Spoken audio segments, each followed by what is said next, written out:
Hi, this is Karen Young from Property Zest Rentals. I'm just wanting to reach out to you with an update. There's been a lot of changes to tenancy legislation in the last year or so, and this week we have a number of new pieces of legislation coming into force. The first item relates to disclosing of benefits related to payment methods used by tenancy agencies such as ourselves. Now, this one won't apply to us. We don't get any form of kickback from the types of rental payment systems that tenants need to use. Most of our tenants pay directly by a transfer of funds in the bank. So this one really has no impact on us.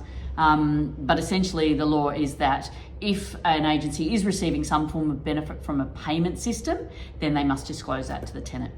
Privacy and access, this is an important one. At the moment, if you want to get an entry notice out to a tenant in order to get through a property for an inspection or some maintenance or something that needs to be done, it's a minimum 24 hours of notice. That will change as of the 1st of May. It will become 48 hours of notice to give tenants a longer notice period in terms of getting access to their property. The other thing is that if a notice to leave has been issued or the tenant has issued a notice of intention to leave, then the amount of times that the property can be accessed for an inspection will be limited to twice in a 7-day period. There are some exceptions around that, but for the general rule, it'll be no more than twice in a 7-day period. Another big change is the rental application process. So currently we use an online platform called Ignite. It's very popular, used by a lot of agencies, and a tenant will enter all of their application information in there, and that gives us a platform on which to process that information and collect that information quite quickly. That will change, the legislation around that will change such that an agency needs to provide at least 2 methods of applying for a property, and one of those needs to be a non-restricted method, and that means something like a paper-based form, something that's easily accessible and doesn't rely on an online login-based sort of platform.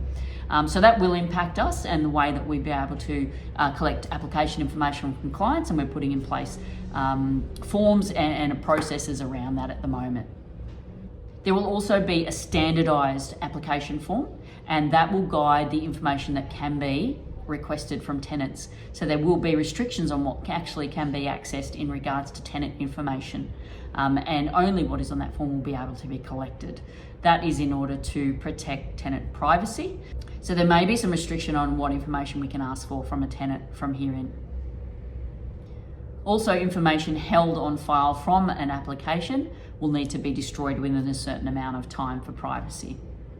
And the last thing to mention is just around regards to tenant requests for fixtures or structural changes at a property. So for example, let's say they have a dog and they want to put a fence into part of the yard to restrict the dog, and they need to make an application to request that a change is made at the property. That will now need to be responded to within 28 days, according to the legislation. Now, if a property is a body corporate managed property, then there is a little bit of leeway in terms of the owner needs to have approval through the body corporate, and so the time frame may be affected there, but by law, needs to be responded to now within 28 days. I do hope you found that information helpful. If you know anyone who may benefit from hearing this, please feel free to share our video. And if you have any questions or information that required around residential property management, we're here to help, so please reach out.